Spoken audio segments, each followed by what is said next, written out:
de Dios. Pastor, usted decía algo, que hay 10 millones o 10, ¿cuántos? 10 millones. Ejemplares de la Biblia. Ejemplares de la Biblia. Pero mire, muchas veces las tenemos nomás en la casa con la Biblia abierta, creyendo que con eso, así en el buró de la cama. Mucha gente lo tiene en Salmo 91, Salmo 23, creyendo que ya con eso ya es suficiente. Pues no es solo eso.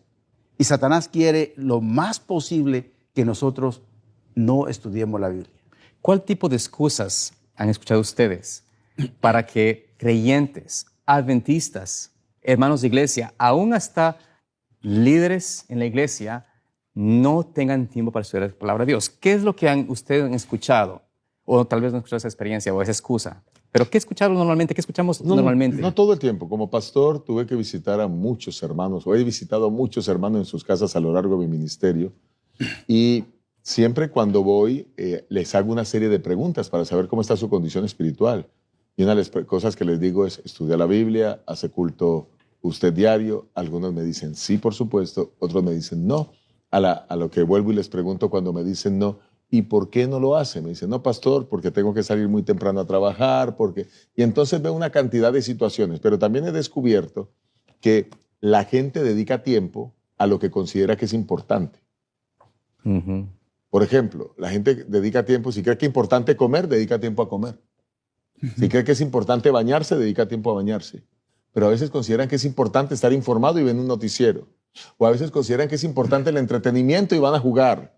O lo que la gente considera que es importante le dedica tiempo, porque hay tiempo para todo, dice Salomón, ¿verdad? Entonces el punto aquí es que hay personas que muchas de esas cosas, como tú lo dices, pastor, lo presentan como excusas. Pero cuando tú consideras que este es tu alimento y que de esto depende tu vida espiritual en esta tierra y que de esto depende tu salvación, tú entonces ahora le dedicas tiempo.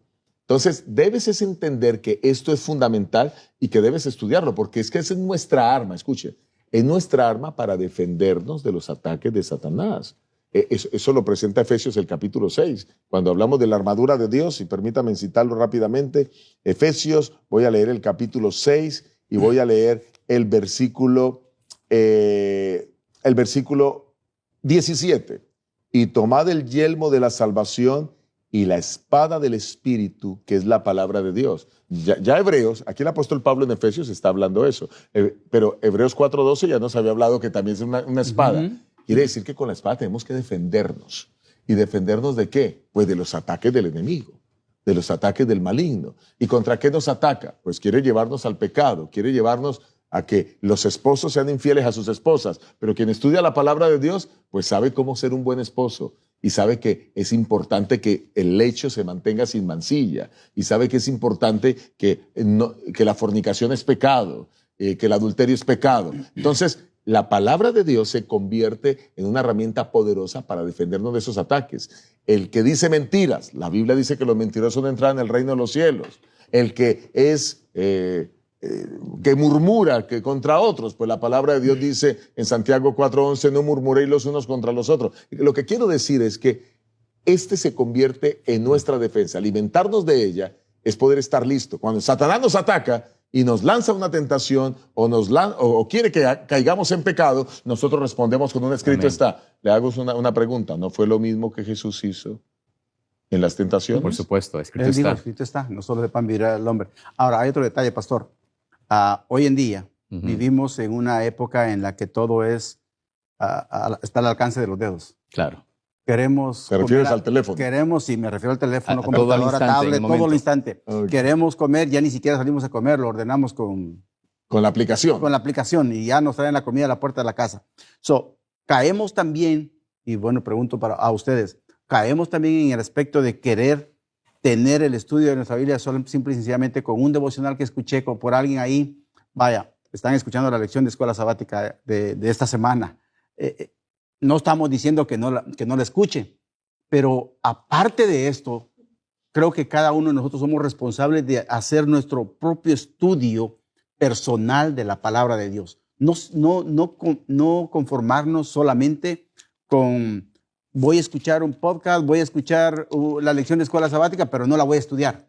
Tú vas a escuchar. Los comentarios que aquí se dan pueden ser de mucho beneficio o son de beneficio, pero tu estudio, el estudio personal es lo que más cuenta. Absolutamente. De hecho, Hermano Freddy, esa es una de las cosas que Satanás quizás quiere también que estemos en el engaño, que nosotros escuchemos de segunda mano el contenido bíblico y nos acostumbremos a creer todo lo que el hombre dice, un pastor, un líder, etc.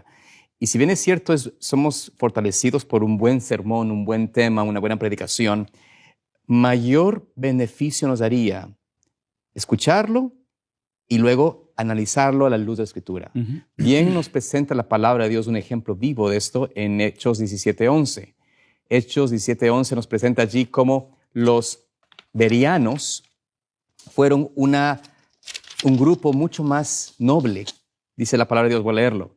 Y estos, hablando de los de Berea, los bereanos, y estos eran más nobles que los que estaban en Tesalónica, pues recibieron la palabra con toda solicitud, escudriñando cada día las Escrituras para ver si estas cosas eran así. Es decir, si nos están mirando aquí, hacemos por